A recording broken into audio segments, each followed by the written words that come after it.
Hawaii is mostly known for its white sand beaches, fun in the sun, and as being a vacation place for people from all over the world. People come here to get away from the stresses and dangers of the modern world. Yet sometimes dark forces come looking for you, and the idyllic paradise of Hawaii is not without its dark underbelly. And here too, there have been horrific unsolved mysteries that lie under all the images of a tourist heaven. Before we get into the story, if you are new to the channel, please subscribe to our channel by hitting that red button, and also keep all the notifications on so that you will never miss our weekly uploads.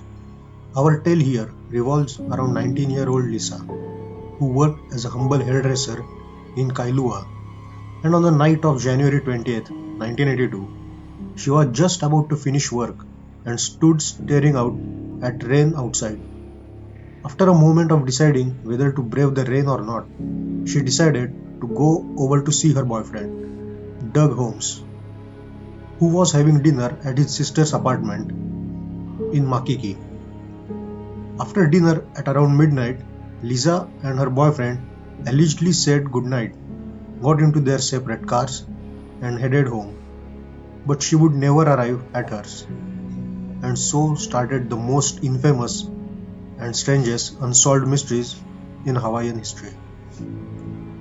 When Lisa did not come home as expected, the next day her family called Holmes and he told that he was not with her, explaining how they had said their goodbye at his sister's place and gone home separately.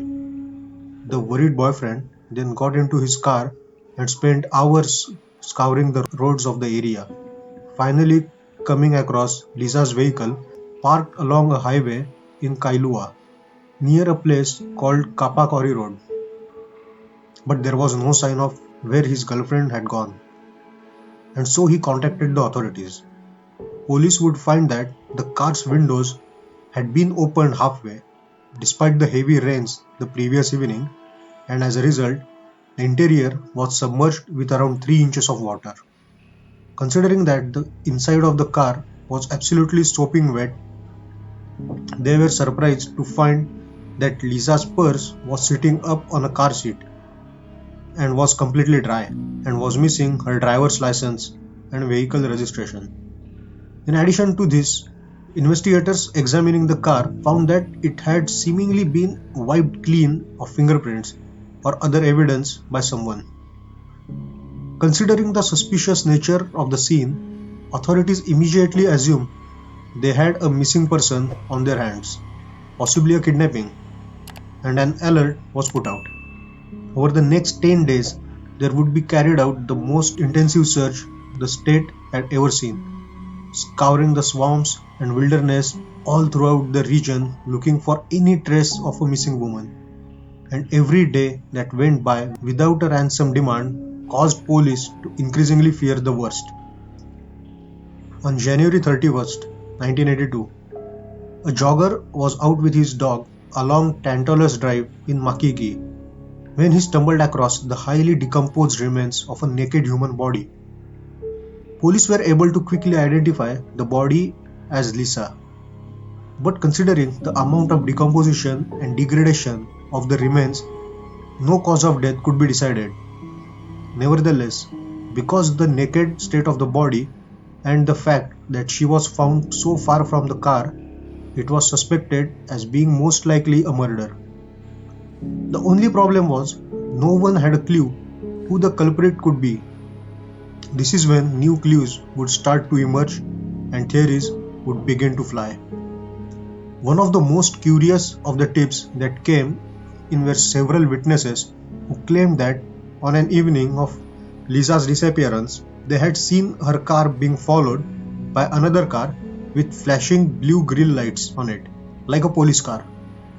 This detail, plus the fact that the window had been rolled down, the purse had been dry, and the driver's license and registration had been taken, led authorities to suspect that the killer may have been impersonating a police officer, or perhaps had even been one of their own. As soon as this grim theory hit the news, there was island-wide hysteria, and immense pressure on the police department to find who was the responsible person. Such was the irrational dread that a maniac cop was stalking the backroads of the island, that authorities poured vast resources into trying to convict one of the officers. In later years, there would be some evidence uncovered by an Lisa family private investigator that the whole pursuit of the police officer as a suspect had been a conspiracy, such as evidence that there had been attempts to have witnesses lie to the grand jury about seeing a patrol car or a police with Lisa. It would also later be found Lisa had simply forgotten her driver's license at a market she stopped. Nevertheless, this avenue was relentlessly pursued to no avail. With a possibly innocent man being accused, harassed, and his life ruined, why would this be?